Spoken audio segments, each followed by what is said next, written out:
and it is the efficient way to increase the spectrum efficiency for the OFDM systems.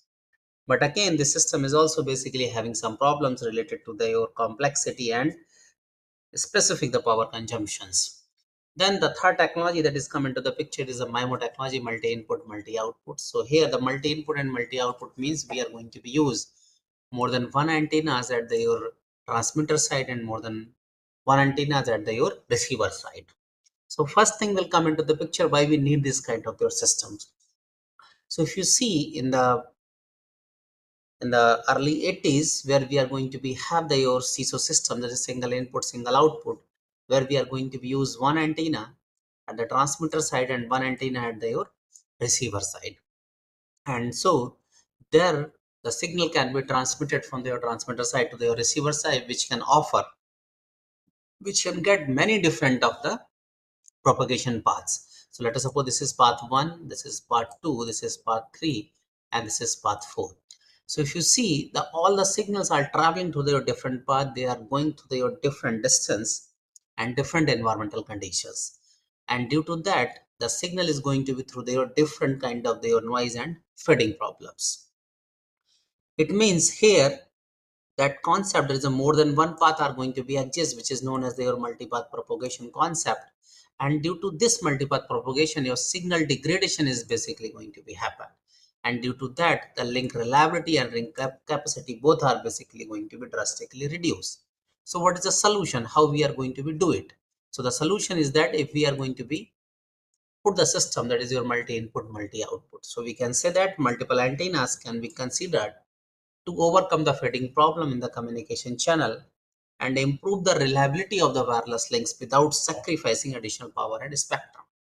So now we know that here we are basically want to overcome this multipath propagation phenomena, and which degrade the link reliability and link capacity, and this can be done with the help of their MIMO technology. And how this MIMO technology works, that is the known as their diversity principle. So if we are going to be say that diversity, so diversity if we are going to be check, that is the basically we can say that by creating several independent paths between the transmitter and receiver.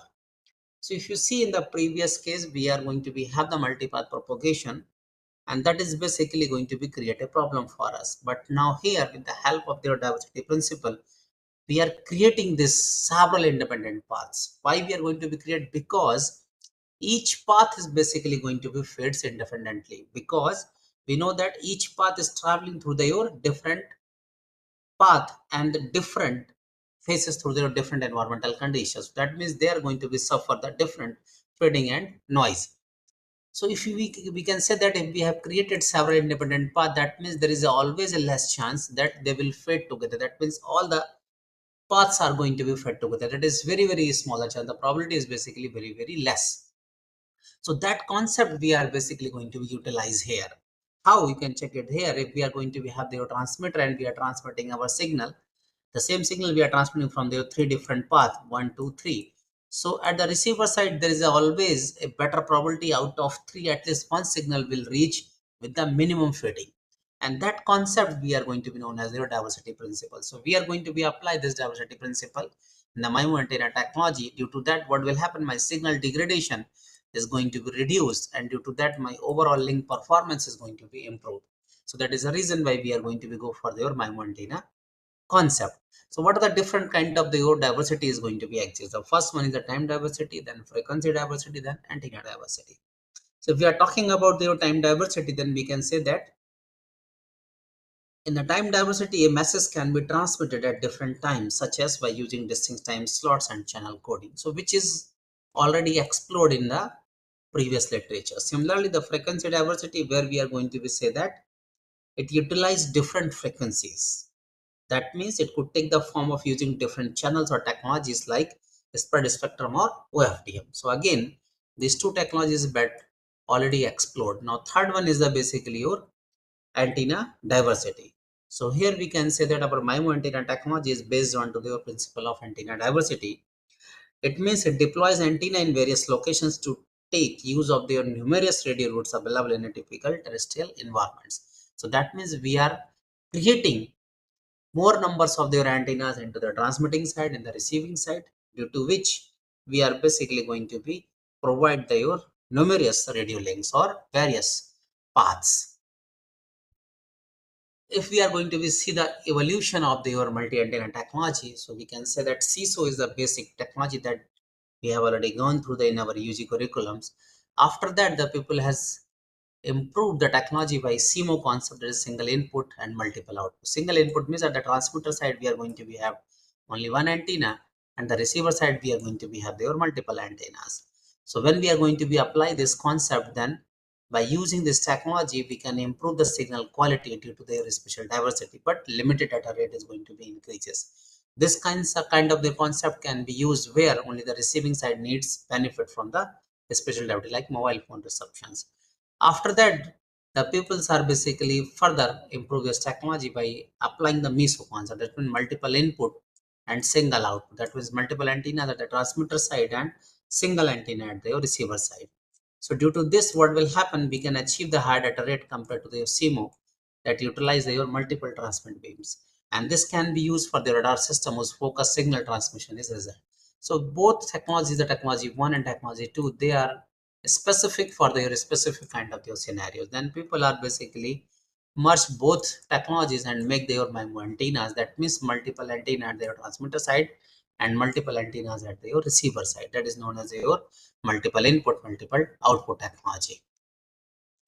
Now, if we are going to be discuss about your MIMO advantages, then we can say that with the help of this MIMO antennas, we can have their higher capacities, increased data rates, increased coverage, lower bit rates, and improved position estimation. How we can say that? Let us suppose this is my antenna 1, this is my antenna 2, and this is my antenna 3. Similarly, here antenna 1, antenna 2, and antenna 3.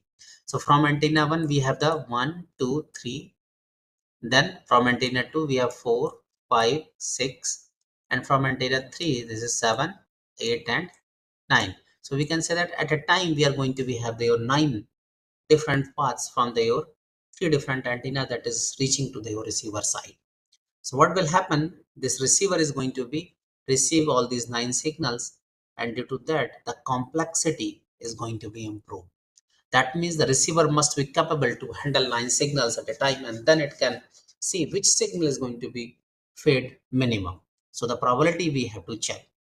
Then channel modeling complexity, because at a time we are going to be use 9 different channels to process it. And here you require the more number of antenna, that means the receiver must be more capable. It means you require the additional processing cost.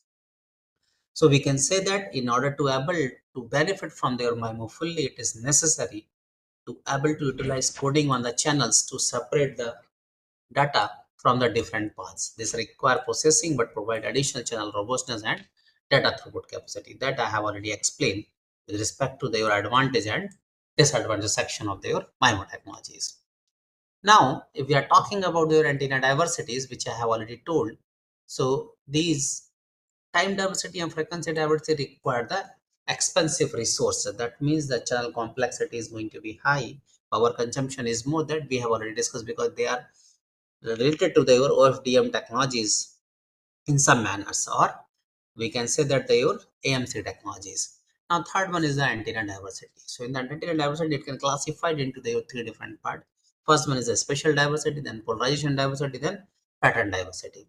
So spatial diversity means we are basically going to use multiple antennas. That means the number of antennas into their transmitter side is going to be more than 1. Similarly, number of antennas at the receiver side is going to be more than 1. So if we are going to have more than 1 antenna at the transmitter side, it means the number of antennas are going to be placed very near to each other. And if they are going to be placed very near to each other, in that condition, they are going to be go through your mutual coupling concept or isolation. So what spatial diversity is said that they must be partitioned by their lambda distance, so that the mutual coupling is going to be reduced. So we can utilize this spatial diversity concept to improve our overall system of performance. Second concept is that if you want to design a very compact structure, then we can go for their polarization diversity.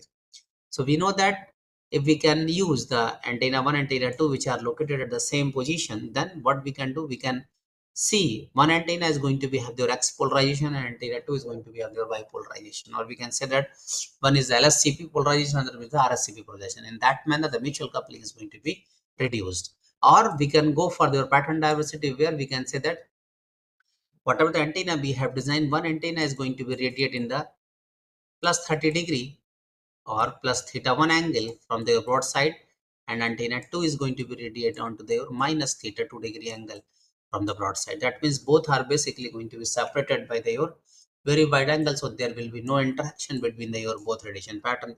It means my mutual coupling is going to be reduced. So it depends upon to their system requirement applications. Based on that, you can choose any kind of your antenna diversity techniques to design your antenna systems into your MIMO configurations. Now, if we can see that your what are the different methodologies are available into your MIMO techniques, that is basically your two major classification. One is the spatial diversity, another one is the spatial multiplexing. In the spatial diversity techniques, what we are going to do, we are transferring your same information across the independent fading channels. So what will happen here? So we have one data and we are transmitting through your antenna 1 and antenna 2 one by one. So in that means what will happen, if in that means we are going to we have total 4 number of your different paths. In any manner, if the all the 3 paths are going to be faded highly, then there is always chance at least one path is going to be reduced minimum fading is going to be support. That means the receiver is always having their better tendency or better probability to receive the signal without any hindrance. So we can say that when we are going to be apply the spatial diversity, we are going to be improve the reliability of their transmission link. The second one is the spatial multiplexing. Here what we are going to be do, we are transmitting their each bit of data streams, and that is going to be multiplexed onto their different spatial channel. So here what will happen, we are going to be have 101 and 001 that we are going to be transferred to the two different antennas. In that condition, the data rate is basically going to be improved, due to which my link capacity is going to be improved, but my reliability of the system is going to be reduced. So here we can say that it depends upon to your applications whether you can apply your spatial diversity or spatial multiplexing. For example, if we are going to be design the system for our defense applications where the each and every information is very crucial for us, then we can go for your spatial diversity application. But nowadays, if you want to go for your high data, you want to transfer your high data from your one place to another place, then you can go for your spatial multiplexing, so that we can transfer your high amount of data with the minimum time duration. So then you can go for the spatial multiplexing. So it depends what kind of the application you are going to be used, and that can be utilized based on to your requirements. Now, similarly, if you see the what are the performance parameters we require to characterize our MIMO antenna systems. So if you see, if we are going to be design only single antennas, then we require some input and output characteristics. For example, the reflection coefficient, radiation patterns, gain, and efficiency. So these are the prime parameters. Based on that, we can judge whether my antenna is going to be useful for that particular applications or not. Similarly, we are going to be have some more parameters. With the help of that, we can characterize our MIMO antenna systems. And these parameters are written here. So we can say that first one is your interport isolation or mutual coupling. When we are talking about your port-to-port isolation, that means we are talking in terms of your S21. When we are talking about your mutual coupling, that means we are talking about your field-to-field coupling, that is into your radiation pattern case. So if I am talking in terms of their isolation, that means I am talking the port-to-port isolation. If I am talking about your mutual coupling, that means I am talking the field-to-field coupling. Second parameter is the envelope correlation coefficient, then mean effective gain, total active reflection coefficient, channel capacity loss, and we also have the DG, that is the diversity gain. So these are the some important parameters that is also need to be discussed when we are going to be characterize our MIMO antenna systems. So here I have discussed some parameters which are going to be useful while characterizing your MIMO antenna systems. The first one important parameter is the envelope correlation coefficient. So envelope correlation coefficient, if we are going to be say that, it is the parameter which tells us how independent two antennas radiation patterns are.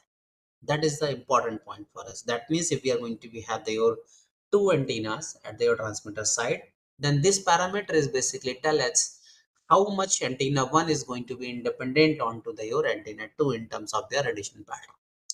It is the important parameter for our understanding. So we can say that to consider the radiation pattern of your radiator and shows the pattern effect when multiple antennas operate simultaneously.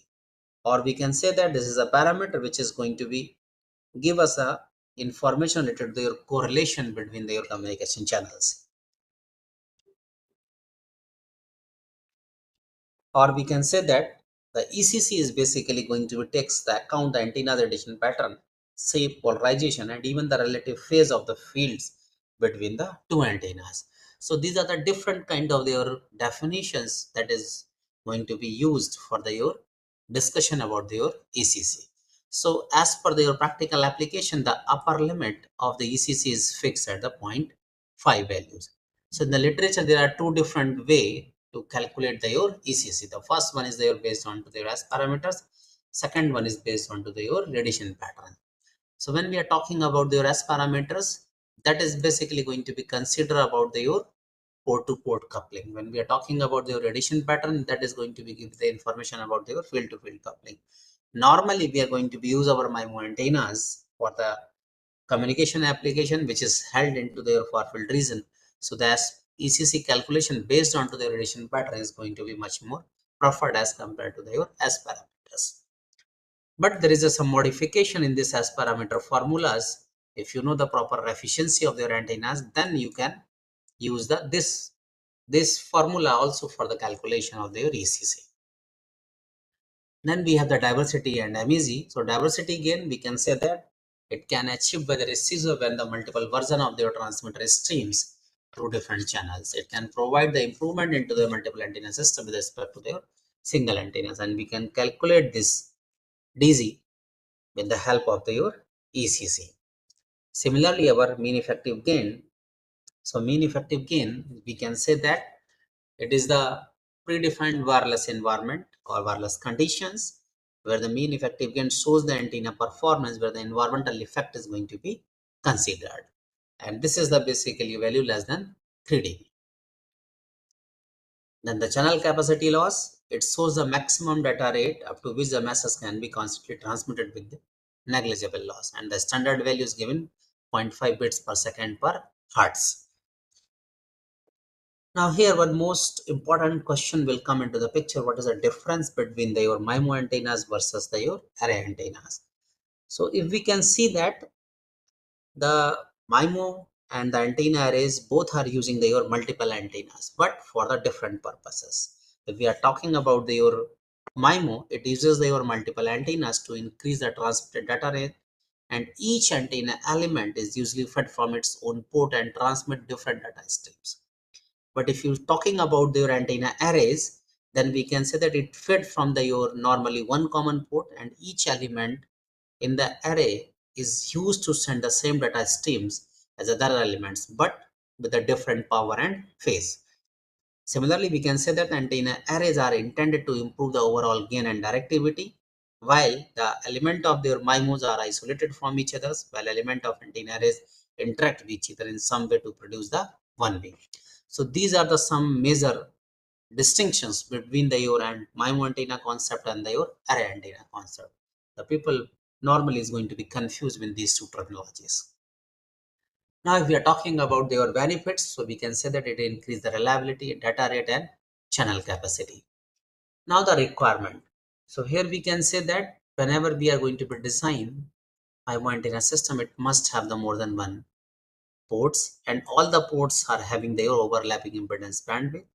The interport isolation must be 12 dB and ECC value less than 0.5. So this is the major requirements when you are going to be design the MIMO antenna system. The same thing we will explain with the help of your one example. So here I have taken one example. I have taken the two antenna element system. So this is my antenna 1, this is my antenna 2, this is port 1 and port 2. So my first condition is that the MIMO antenna consists more than one port. So here we can say that for this example, we have the two ports. So my first condition is going to be verified. Second condition is that all the ports associated with MIMO antenna should share the same impedance bandwidth. So how we can check the impedance bandwidth? By plotting your reflection coefficient. So we have designed the S11 and S22. When we see your S11 and S22, we can say that both the antennas are going to be have their exactly similar information, and they are going to be have their overlapping bandwidth minus 10 dB impedance bandwidth. So my second condition is also going to be true. Third one, the isolation values between the ports should be more than 12 dB. That means we are going to see your S21 parameters, which is my red one. So now here if you see, it is going to be better than minus 20 dB. So it is also basically going to be correct. Third one, the envelope correlation coefficient must be less than 0.5. So here we have calculated the ECC with the help of your S parameters. So within the defined frequency range, my ECC is less than 0.015. So that condition is also going to be improved. Now for this parameter, the fifth one I have mentioned here, the specially separated radiation pattern are most preferred. What does it mean? It means, as I have already told, that ECC we can calculate with the help of your S parameters and the far field parameters. So either you can go for your far field distribution or you can go for your S parameters. But normally we will do the communication the far field. So ECC calculation based on your far field distribution is most preferred. So here we have C. If this is my x-axis and this is my y-axis, so I can say that port 1 is going to be excite the antenna into your y direction, and port 1 is going to be excited into your x direction. So that means here my field direction is this one, and here my field direction is this one. If you see both, they are going to be orthogonal to each other. That means this is the way which are going to be said that the most preferred way for designing the MIMO antenna. That means orthogonal placements. So this antenna is the perfect example for your MIMO antenna systems. So with the help of this particular concept, whenever you are going to be design the antenna system, you can apply these things and you can check whether they are going to be performing well or not. Now, the role of DR in the MIMO antenna systems. If you are going to see that in the current literature, these two antennas are most promising in the MIMO antenna systems. One is the microstrip patch technologies, another one in the dielectric resonator antennas. So when we are seeing about their microstrip antennas, it is basically having two major problems. One is your poor radiation efficiency, which is due to your conduction as well as the surface wave loss, and due to that it is going to be having the restricted bandwidth. And these problems we can improve with the help of your DRA concept. It is going to provide your better efficiency, better bandwidth, diversified patterns, various feeding methods, and flexibility in design. So now, if you see the history of your DRA, then we can say that this concept of your DR is given by or introduced by the R.D. Richmond in 1939. But this is a person who has given the theoretical concept behind the dielectric resonator antennas, because at that time the material technology is not going to be so well, so he is not able to basically verify their own physical concept with the experimental one. So around more than 20 years, when the material technology is going to be improved and people are going to be used get these kind of their materials, then they perform the experiments, and that is going to be well matched with your whatever the concept is given by your R.D. Richmond. So we can say that after 20 years this concept is well established, that is given by your R.D. Richmond. After more than 23 years, there is a professor S.L. Leong. He basically first used the DR as a radiator. So that's why the name will come into the picture, dielectric resonator antenna. That means electric resonator behave as an antenna. So that's why he has given the terminology dielectric resonator antennas. So what is a DRA? So we can say that is a resonant antenna fabricated from low loss ceramic materials. So this is very important for us. So whenever you are going to be design the dielectric resonator antennas, the first thing is that you have the ceramic materials which are low loss in nature.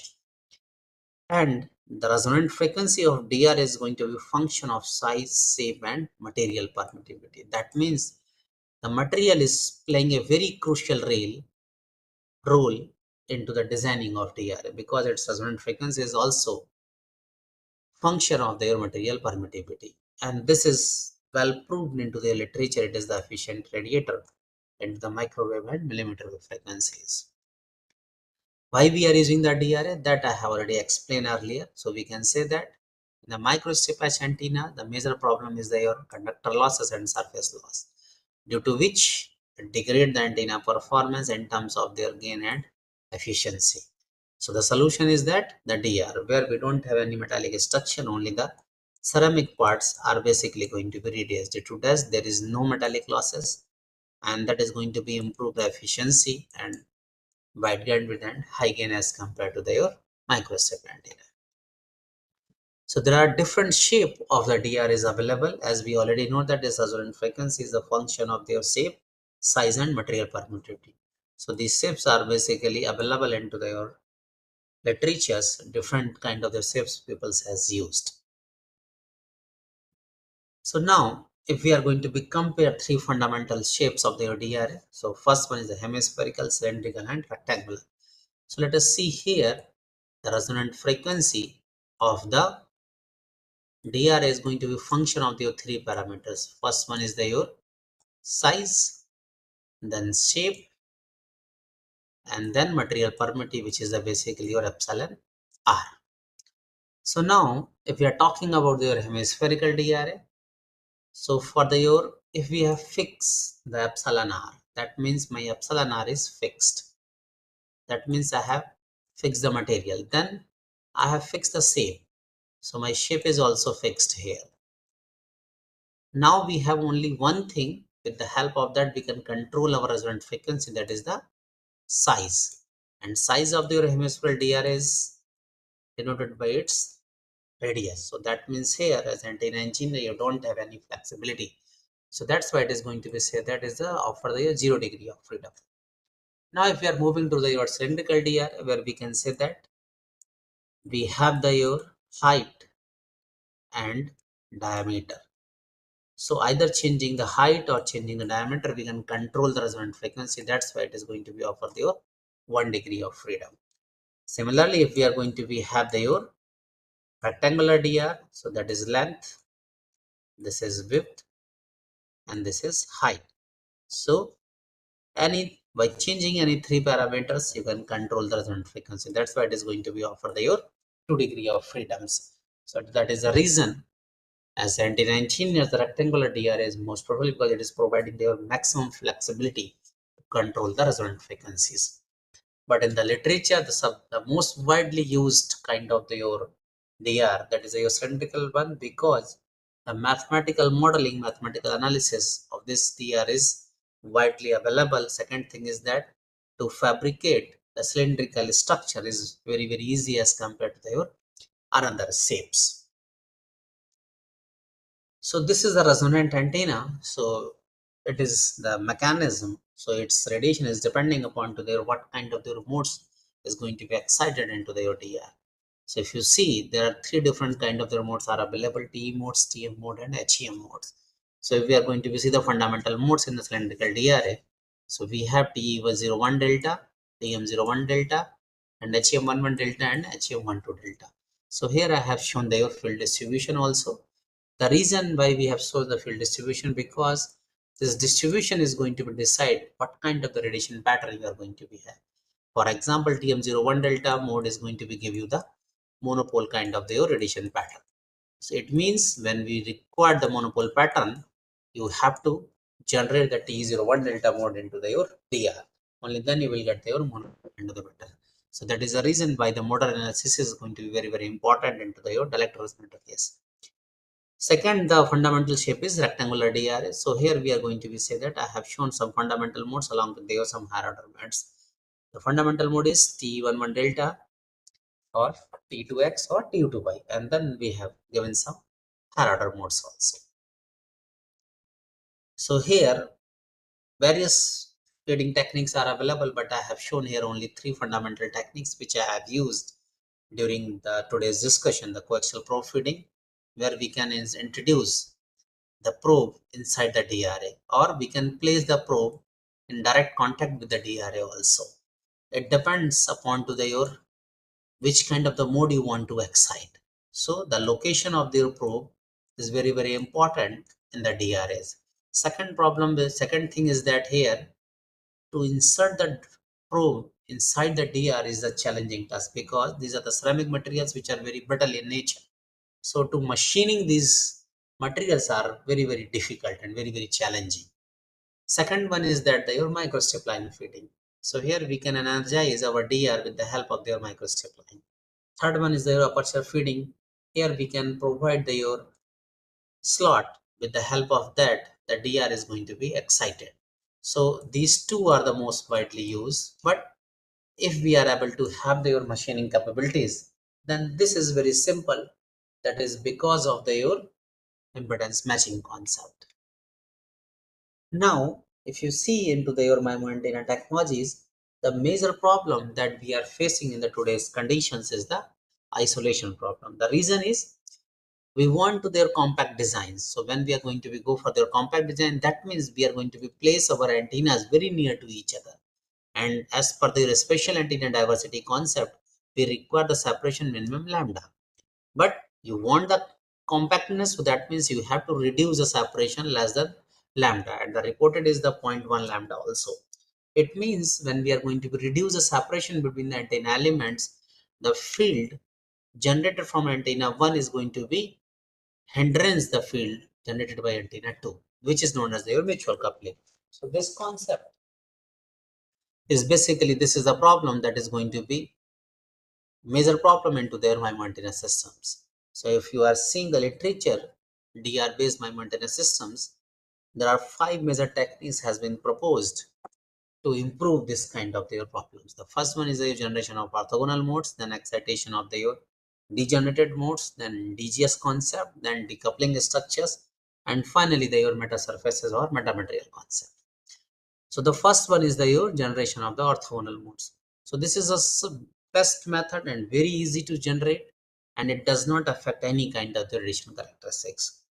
How it is going to be work? If you see here, if it is the x direction and this is the y axis, so you see that port 1 is going to be excited into the x direction, port 2 is into the y direction.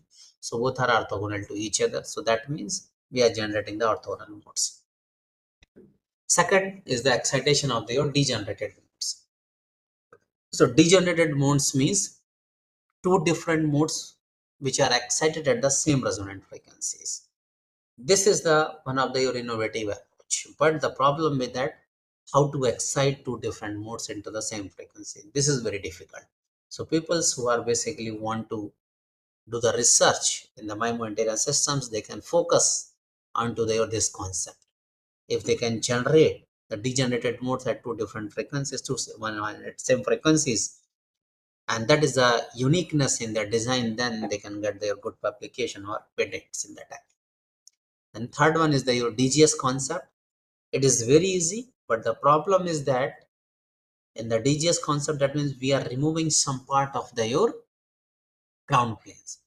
So it is going to be give you the your better isolation, but it is also affecting the your antenna radiation characteristics. So whenever you are going to be use this concept, you always see how much degradation you can allow into the your antenna performance, especially the radiation pattern. Then the decoupling structures, these are the extra structures that you can incorporate into your antenna designings, which is going to be affect your radiation characteristics as well as gain. The last one is your EVG structures, FSS structures, metasurfaces or metamaterials. So these structures provide band gap in the frequency response, and this band gap behaves as a band reject filter and minimize the mutual coupling between the antenna elements. It is best kind of their antenna systems, and we can use this concept to get your better isolation or the mutual coupling. But here the problem is that your system is going to be bulky, and the placement of your these metasurfaces are very, very crucial. So very specific or very precision is going to be required. So now we are going to discuss about your some structures that we have discussed in the just near.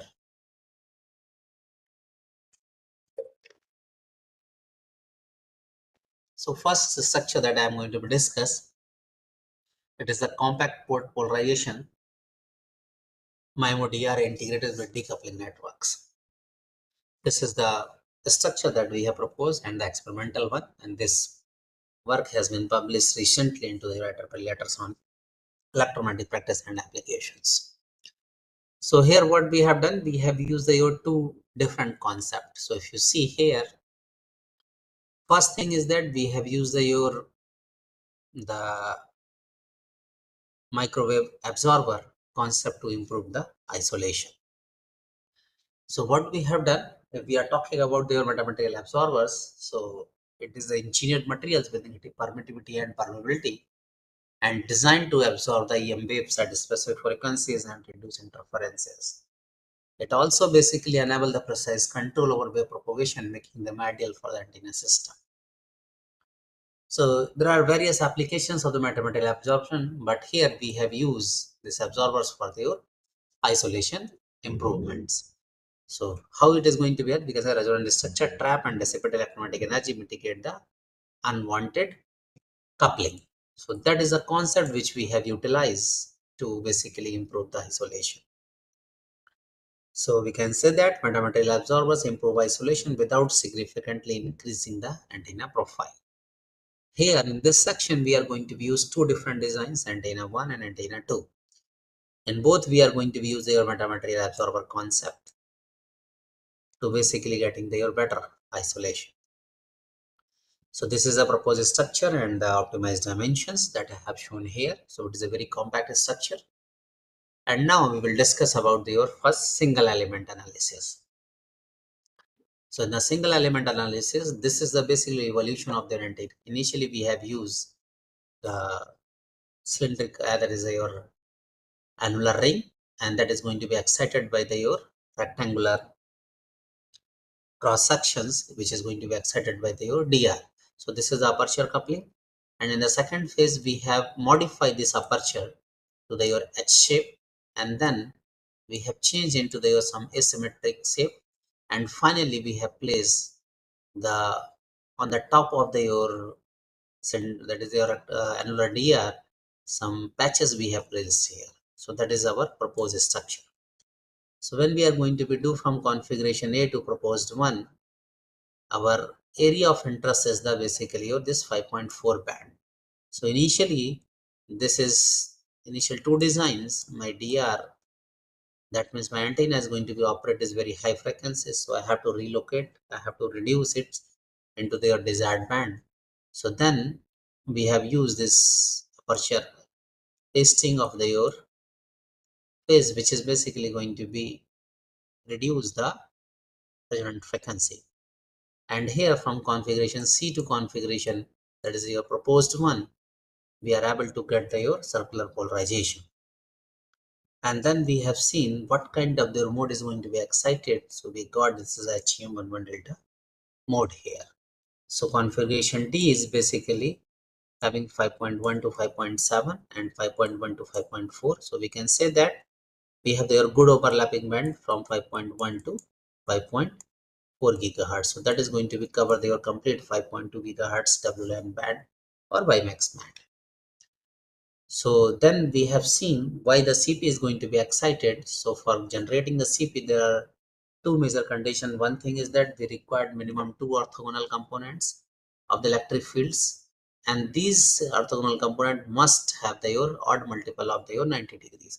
So for that purpose, we have drawn the electric field component magnitude and their phase. So from there you can see that we are basically able to get the conditions that is required for us. So we can say that we are able to achieve the circular polarization into this particular frequency range by adopting the creating the CP conditions, which is due to your offset distance and unbalanced apertures. And then we have seen to your electric field distribution at a different time instant. From that it is going to be said that is a clock variation, that means LSCP sense of rotation we are going to be get. Then we have converted into your quad port MIMO antenna system, and from the quad port we are going to be get at the analyze that we are going to be get your good S11 parameters, which is nearly 12 dB. So as per the understanding, if you see in the initial case, when we are going to be discuss about your requirement of their maintenance system, the first thing is that we required more than one port. So here we are going to be have 4 port. My first condition is true. Second condition is that the overlapping bandwidth is going to be same, which is also true in our case. Third one is that is your isolation must be better than 12 dB, and here we are going to get exact 12 dB. So it means we need to improve the isolation. So for this particular case, what we are going to do, we have to apply your some isolation improvement techniques, and that we have also seen here. So when you see it, when we are going to be exciting port 1, due to your very near to each other, there is a coupling from your port 1 to port 2, and which is also going to be excited. So you can see it here is smaller, but port 2 is the major affected one. So we want to reduce this coupling, and for that purpose we have designed our microwave absorbers. So if this is the way how to absorb it. So we have started from the simple annular ring, then we have created one by one, and that is our port structure. And here we have checked your absorptive versus frequency. Our requirement is the 5.4 gigahertz because this is the 5.4. So we have taken this proposed structure, and then we have seen the overall performance of their metamaterial absorbers, that is going to be provide the 90% absorption into their desired frequency range. And then we have seen whether we are going to be see your metamaterial performance or not. So from here we can say that we will get your negative permeability and permeability, so that this structure is going to be your metamaterial structures. And we have verified with the help of your equivalent circuit models into their ADS, and from that we verify it, both are basically going to be your similar result. That means my absorber is going to work on their 5.4 gigahertz ECM and HF, that is the ADS and HFs both we have analyzed. Then again we have do your isolation improvement, and from here we can say that we will get your better than minus 25 dB isolation here, and that you can see it by the surface current distribution. Now there is no coupling into your nearby antenna elements, so all the coupling is going to be confined within the only excitation port 1. Then we have fabricated this test and tested, and from the fabrication and the measurements we got, our results are well matched with your simulation 1. So the operating frequency is going to be 4.9 to 5.75, and we got your more than 28 dB isolation between the different ports. And then we have done the far field measurement. So my Excel ratio measurement is also well matched with your simulated one, and similarly my gain and efficiency. Then the field patterns. And finally we have done your ECC measurements and MEG and CCL, which is well matched with the simulation and into your well within the limits which is required for your maintenance systems. So here, if you see the concluding remark, then we can say that we have successfully achieved port-to-port isolation improvement around over 30 dB using metamaterial absorbers, and it is also providing the circular polarization. And this design is compact and efficiently useful for your quad-port MIMO systems. But here still we have not talking about their field-to-field coupling and gain limitation. So now to improve the field-to-field coupling along with the port-to-port and further enhance the gain, we require the further improvement into their design. So here what we have done, we have basically proposed your two different concepts. First one is your we can say that your partial reflecting surfaces along with your metamaterial absorber concept. So if you see the evolution of this structure, initially we have designed the 3-port antenna system. Then to improve your isolation and the gain of their antennas, what we have done, we have designed your anisotropic PRS and metamaterial absorbers, and then we are going to be integrate with the 3 antenna port system, which is going to be get our final design. So the first thing is that we will discuss about your partial reflecting surfaces. So PRS is basically your one kind of your 2D structures that partially reflect EM waves while allowing the remaining waves and pass through or propagate in a certain direction. It is basically techniques which relies on to their multiple reflections in a cavity to improve the performance of antenna structures and work onto your fabric barrier cavity principles. It acts as a supersubstrate and consists periodic unit cells along with the axis. So PRS can be used for their two different kind of their purpose. First one is to improve the gain. Second one is to tilt the beam or beam squinting. How we can use a PRS for gain and how we can use a PRS for beam squinting. So the condition for your gain enhancement is that when PRS is going to be have your unit cells, and these all unit cells are going to be identical in nature. If this condition is going to be happen, then the PRS is going to be work as a gain enhancement. The reason behind is that because when all the unit cells are going to be identical, then the wave emanating from them combines with the same phase and a directional beam is going to be formed into your broadside direction. That is the reason why the gain is going to be improved. Second case, in the beam squinting case, here what we are going to do, we are basically going to be apply the gradual variations in the dimensions of your unit cells along a axis. And due to this gradual variations, the waves combine with a certain phase difference, and due to that, the beams are going to be tilted. So here we are going to be apply the both things. We want to improve the gain and we want to tilt the pattern also, so that we can get your better MIMO performance.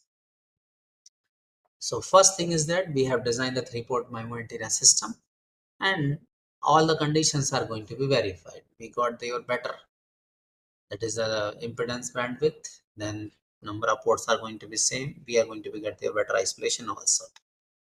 Now to improve the antenna performance, we are going to be design your PRS configuration. So here we have used your hexagonal structures, and we have designed three kind of their PRS. If you see PRS1 and PRS2, the dimensions of your PRS are gradually decreasing and gradually decreasing in the different directions. So PRS1 is onto their one side, PRS2 onto their another side, and both are going to be complementary in nature. That means these are the PRS1 and PRS3 is going to be utilized for your beam tilting concept.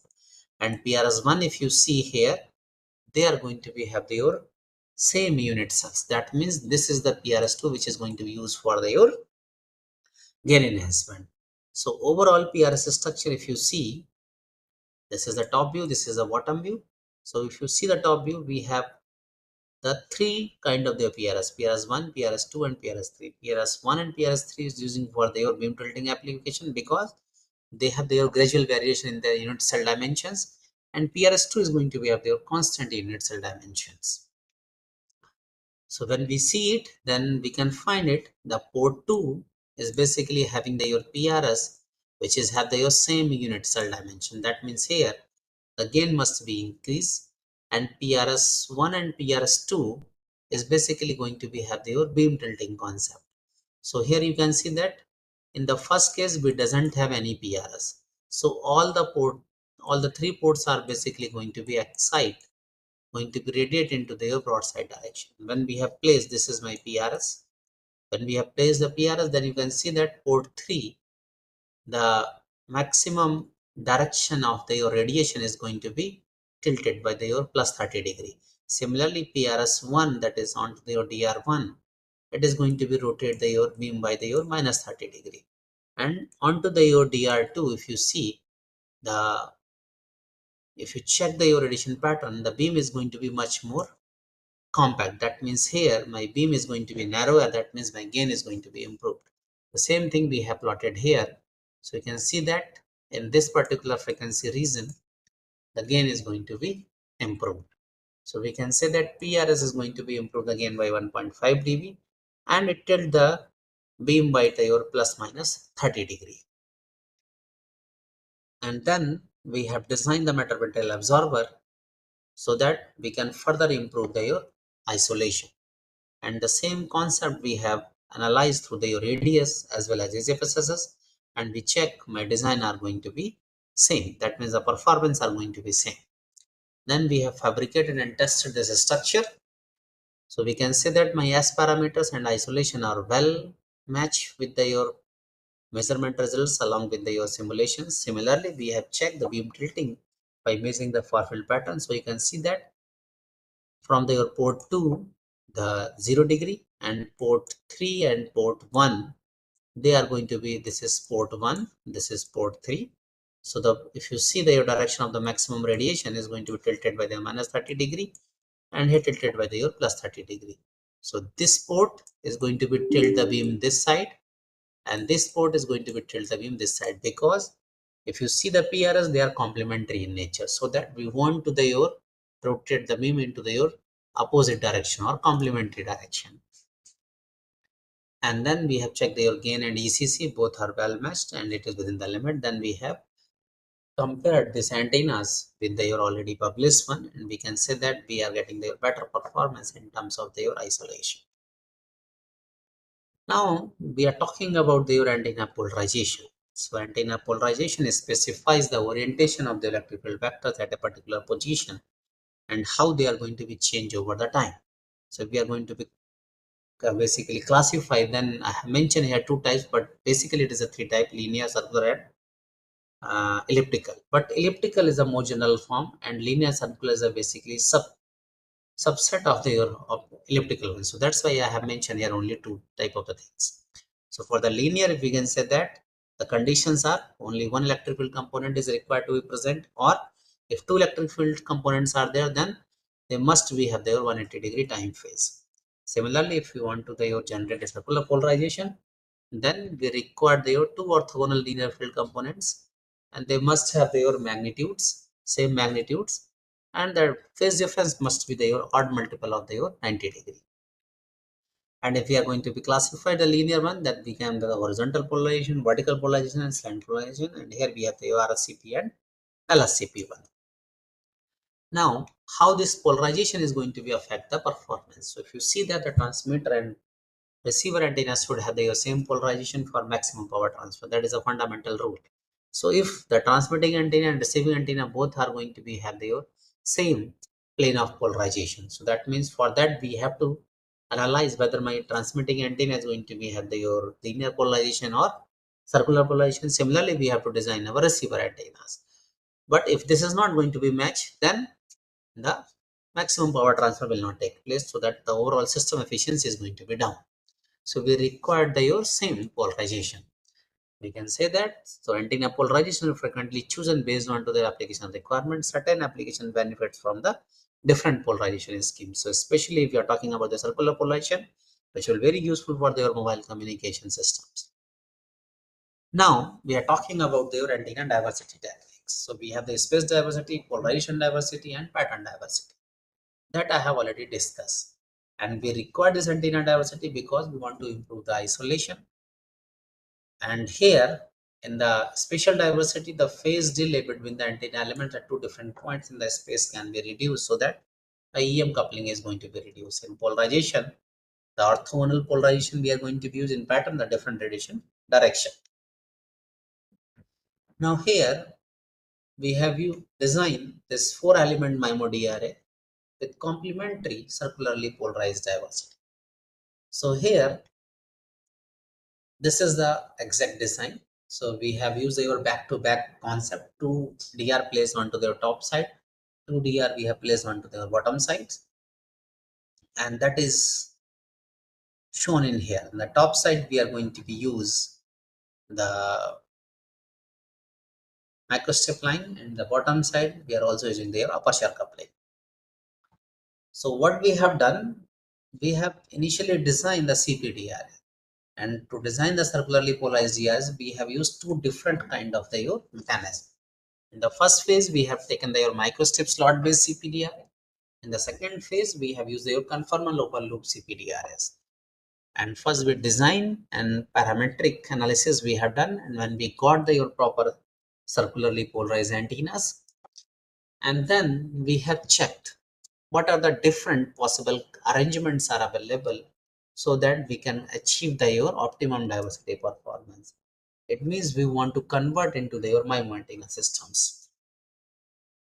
So here the first design and second design. So first we have used your microstrip slot aperture phase CPDR. Second one we have used your conformal open loop feed CPDR. These are the designs and dimensions I have mentioned here.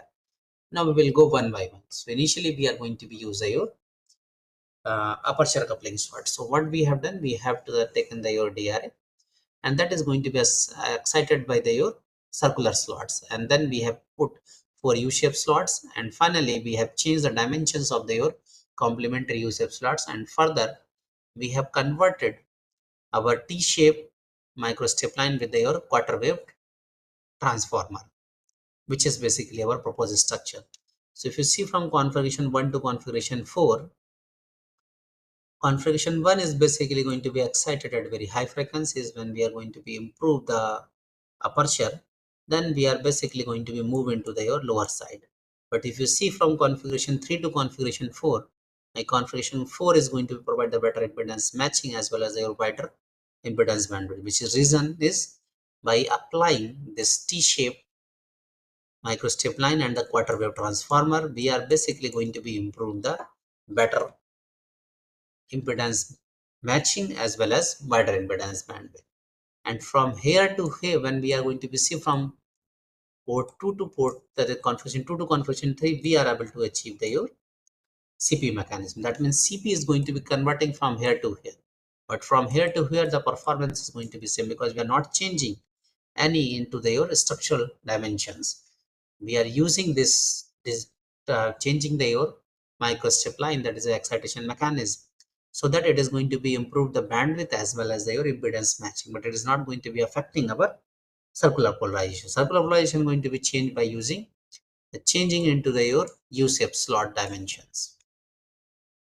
Similarly, the second structure, which is basically open loop design, that open loop design is well used concept into the circular polarization. So we got the circular polarization here. Now we have designed 2 CP antennas and then we have converted into your MIMO configuration.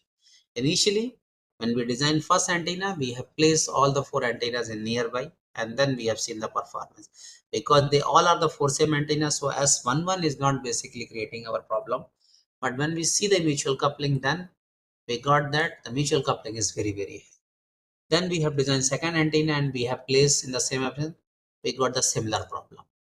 After that, what we have done, we have merged these 2 antennas, and when we have merged and placed in this way, 2 on the top side, 2 on the bottom side, with the same way, we are able to improve the mutual coupling, but not up to that desired levels.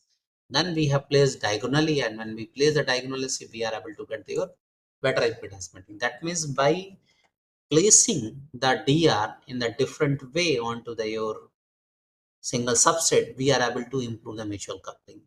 It means we are going to be use the diversity concept here. We are not using any kind of your isolation improvement techniques. We are just using the concept of your placement so that we can get your better isolation. Then we have fabricated our structures and tested. So from here we can get your better S11 parameter, mutual coupling, and then axle ratio and gain. And then we have gone to the ECC and MEG variations, which are well matched. After that, we have explored the new techniques, which is known as your decoupling metallic seeds. In the decoupling metallic seeds, what we are going to be use, if you see the basic electromagnetic theory, then we know that if we can use your metallic structures, that is basically contract the original couplings. And in general, if you see that the EM waves can be perturbed, constrained or blocked with the help of their metallic body. So the same concept we have utilized in our designs. It means we can say that metallic structures have the potential to influence the EM energy distribution. And if we can use in the very intelligent manner, then we can control the coupling into your MIMO antenna systems.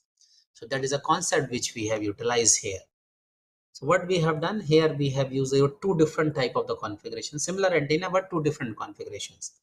In the first configuration, we have placed the 2 metallic seats in this manner, and in the second configuration we have placed 2 metallic seat into their orthogonal manner. So both are into your antenna design is same, only the placement of their metallic seats. In antenna 1, antenna A, we have placed vertically, in antenna B we have placed horizontally. And then we have seen the performance. You can say that the impedance bandwidth is basically going to be, here we get the wider impedance bandwidth and isolation 22. Here we get a slightly low impedance bandwidth, but isolation is better than 31 dB. Now we will discuss one by one. So initially we have taken the our antenna, and these are the optimized performance fabricated structure, which is very very compact structure, that is 11 by 16 mm only. Now the design evolution. So we have used the cylinder rectangular DR. So what we have done, we have taken the one piece of the ceramic DR, and then we have excited with the rectangular slot by the microstep line, which is the aperture coupling. And in the second case, we have introduced one metallic seat at the center position. In the second case, we have introduced two metallic seat at the same similar distance from the corner sides. Now we have checked the S parameters. So when you see the configuration 1 to configuration 3, they are getting the similar performance and to the bandwidth. But when we see the mutual coupling, then you can see that in the first case, the mutual coupling is nearly 12 dB. But when we are going to be introduce one metallic seats, it is going to be improved by the more than 10 dB. And when we are introducing two metallic seats, it is going to be improved by the more than 20 dB. So now here you can see that we have improved a lot into the isolation. And then this is the DR, so we have to check which mode is going to be excited, and we got the 111 mode, which is the fundamental. Now we have to see how uh, this metallic structures, metallic sheet that we have introduced is going to be improved the isolation. So this is my first case when we are not applying any kind of their metallic sheets. So we are feeding from your port 1, and so that is basically going to be say that my port 1 is going to be energized there, and it is also going to be affect some part of your feed line too. So now we have checked how. So this is the port 1 which we have excited, and due to your isolation, the strong coupling, the port 2 is also basically going to be influenced, that is also going to be excited here. But when we have introduced the two metallic seats, then you can say that we have excited the port 1, and there will not be any kind of your coupling.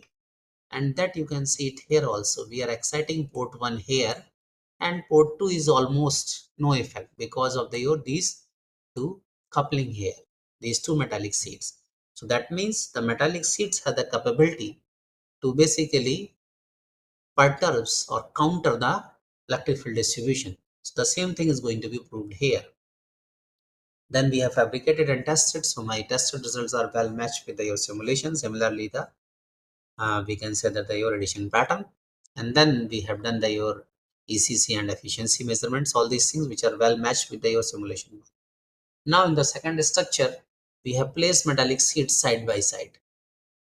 In the previous case, we have introduced vertically, so here we required some smaller modification into your physical structure, but in this structure we have placed metallic sheets side by side. And then this is my first structure, this is my second structure. That means the evolution from 1 to 1. So initially we have used the same that is a rectangular slots for the excitation and the metal microstep line, that is a aperture coupling, and then we have placed the two side by side metallic sheets. So configuration 1 and configuration 2, if you see, they are going to be provide your similar impedance bandwidth, there will not be any change. But when we see your mutual coupling, then you can see that the mutual coupling is a small, nearly to your around 8 dB, which is very very less. So when we have placed the two metallic lines, it is going to be improved by the more than 20.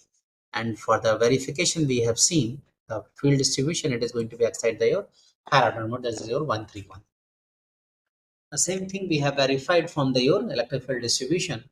So initially when we are exciting from your port 1, then you can see that it is going to be affecting the port 2. So you can check it, this is a field line 1 from where we are going to give the excitation, but it is affect your field 2. But when we placed your metallic structure, then you can see that port 1 is properly excited, but there is no effect onto your port 2. Similarly, you can see you are exciting port 1, but there will not be any effect onto your port 1 because of your placement of your metallic sheets. So that is the reason how the metallic sheets are going to be working as a controlling their mutual coupling. Then we have fabricated and tested. So fabricated results are well matched with your simulated results. Similarly, the efficiency, then envelope correlation coefficient and diversity gain. Then we have basically compared our results with the already published one. So our structures are much more compact as compared to the another one. And we have applied the metallic sheets concept, which is first time into the DRS. And that is very compact and better results. Now, in the last part of today's discussion, here we have explored the your frequency reconfigurable MIMO DRS for spectral utilizations. So first we will discuss about some fundamentals about the reconfigurable antennas. So reconfigurable antennas basically having the potential of dynamic alter the frequency, polarization and radiation properties in a controlled and reversible manner. They modify their geometry and behavior to maximize the antenna performance. And classification, if you see that we have the frequency reconfigurable, pattern reconfigurable, polarization and compound reconfigurable. So polarization, if we are talking about, we have the linear polarization, then LSCP and RSCP. A pattern, we can provide the three antennas providing three different patterns, and into the frequency they can operate into the different frequency sections. We can have their different type of reconfiguration techniques: optical, electrical, mechanical and material changes. If we are talking about the frequency reconfigurable, so here we can use the your different kind of the your way to do the your spectrum utilizations. Either we can go for your dynamic channel or dynamic sequencing, or we can go for the your cognitive radio one. So if you see the your dynamic spectrum allocation, this is the basically centralized allocation, predefined allocation patterns, traditional spectrum management and moderate efficiencies. But here it is not going to be automatic. When we go for their cognitive radio applications, this is the decentralized concept. It is basically you based on to their learn and adapt dynamically, adaptive spectrum sensing and provide their better efficiency. So first structure what we have done, we have basically designed for their dynamic channel allocation. So what we have done initially, we have taken the your DC enabled frequency as all antenna, then we convert into the your two port MIMO antenna systems. Then we apply the plus say DGS structure and concave parabolic reflector for the your beam tilt corrections. And then we have introduced your Arduino Uno based systems to realize the your real time switching, so that we can go for the your actual frequency reconfigure concept. Then we fabricated measurement and check the things. So this is the exact structure and these are the optimized antenna dimensions. So now here what we have done, we have taken the your two element antenna structure, which is the array in nature, and here we have placed our two pin diodes. So 1 and 0, 1 is giving about the your on state, 0 is for the off state. So we have got three state: state 1, state 2 and state 3. So when we are going to be check the all the three states, we got the your different frequency bands. So for a statement we got the frequency 1, that is 5.78, for state 2 5.2, and state 3 we are going to get your multiband response, that is 5.13, 5.63 and 5.93. Then we have converted the single element into the your two element MIMO structure. So for the two element MIMO structures, when we see the isolation problem will come into the picture, so that we have introduced the your plus shift DGSS. So when we are going to be introduce the plus shift, you can check it. This is the without and this is with. So when we are going to be have your no DGS shape, it is going to be affect the your nearby antenna elements. But when we place into the your DGS, then the effect is going to be minimized. Similarly for the second stage, similarly for the third stage. In all the three cases, we have basically reduced this surface current distribution. And then we have used the your concave parabolic reflector concept. So what we have done here, we have designed a PLA based concave parabolic reflector that is used for your beam tilt correction. Why we use a beam tilt correction? Because here we want to design the your very compact structure. So we have placed both the antenna elements very near to each other. Due to that, the structure are very going to be near to each other. So they are basically going to be get the mutual coupling, and due to that, the beam tilting is going to be happen. But we want to focus our energy into the broadside direction. So we require this correction into the beam tilt. So for that purpose, we have basically use your kind of concave parabolic reflector concept. So when we have designed this concave parabolic reflector, we got the understanding that if we are going to be place our DR at the your focal point F, then all the waves are going to be focused at the particular position at the focal point. And if it is going to be between F and 2F, then partial convergence is achieved. The same thing we have utilized here. Earlier, it is going to be have the 330, but when we are going to be apply the concave reflector, it is going to be fixed at the 0 degree. Same thing, it is a plus 30, but after that, it is going to be at the 0 degree.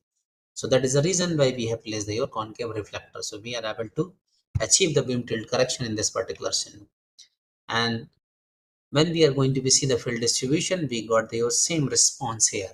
So without reflector, with metamaterials, with the metallic reflectors and with the proposed reflectors. What we have done here, we have used your three kind of the reflector. In the first case, when we doesn't have your reflectors, in that conditions, my fields are basically going to be tilted. When we have used your purely metallic reflectors, partial correction have and beam misalignment is still persists, that you can see it from here.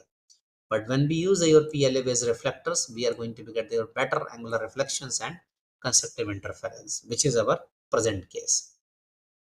Now we have used the same design and corrected, that is connected with your switching arrangement with your Arduino based system, and we have done your Python programming so that we can easily control the different states. And then we have done our full measurements, and after doing the measurements, we got that in all the cases our results are well matched and with the simulation one. And we have done your far field measurements, which is also going to be your well matched with your simulation. Then ECC, MEG, and CCLs, all things are going to be. Then we have basically done your I can say that your uh, performance assessments, and here we can say that our results are better than the earlier published one. So today I have discussed your 5 different structures. The first 2 structures based on to their metamaterial absorbers. Then third one we have discussed about your parts, that is your realizing your circular polarization by applying your antenna diversity concept. In the fourth, we have used your metallic sheets structures. In the fifth one, we have go through your frequency reconfigurabilities. So all the 5 different designs with the different concept I have discussed today, and for their different kind of the application, starting from their millimeter wave to their lower frequency sides. So now if you see about your future scopes, then people can work on to their 5G applications, especially into their millimeter wave, or people can design for their compact antenna, which is your one of the important gap into your direct resonant antenna based, or people basically focusing on to their some new techniques which can improve your ECC. These are the references. And finally, thank you very much. So if you have any question, then I'm happy to answer them. Thank you very much. Thank you, sir. Sir, we have some questions from the participants. Yeah, please.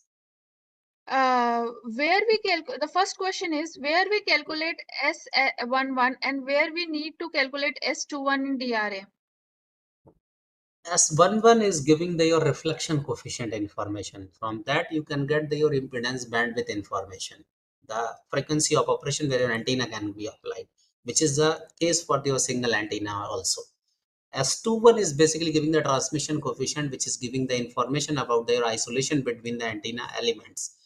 So whenever you are going to be design your MIMO antenna systems, then you have to go for your S21 performance, which is going to be give you your isolation parameters for your MIMO antenna case. From that, you can calculate your envelope correlation coefficient, so that you can get your idea whether your antenna system which we have designed, it will work for your MIMO concept or not.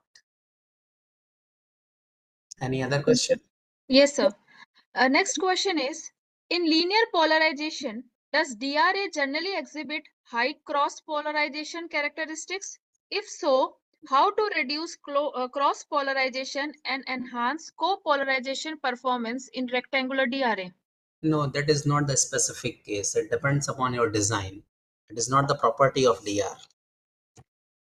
How you are going to be design your DR, based on that, which mode you are going to be excited, how you are going to place your DR is, you can get the high cross polarization or you may not get. If you are going to be get, then there are in the literature lot of techniques are available.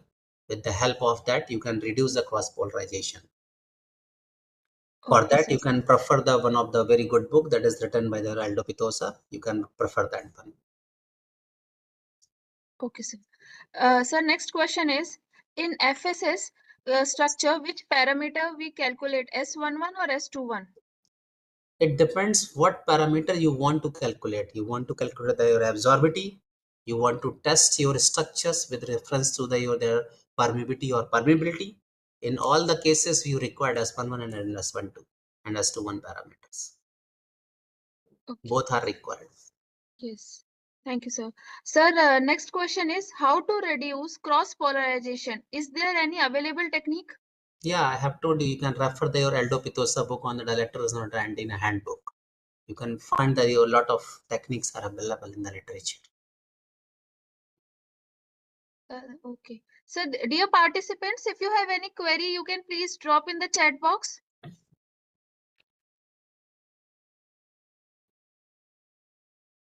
Sir, can you repeat the book name? Participant has requested. Dielectric Resonator Antenna Handbook written by Aldo Pitosa.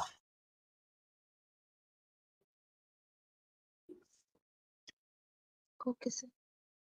How AIML is used to calculate different antenna parameters?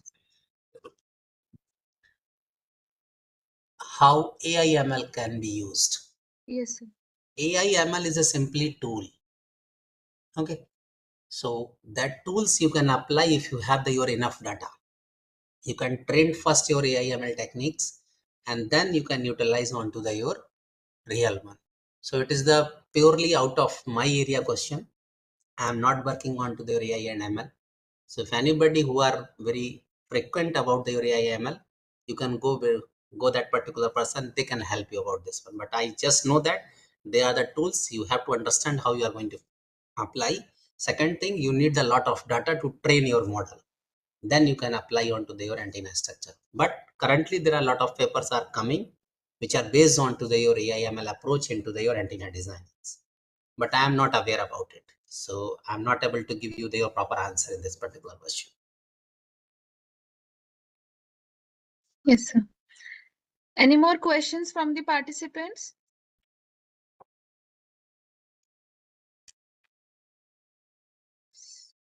Sir, I think no more questions are there.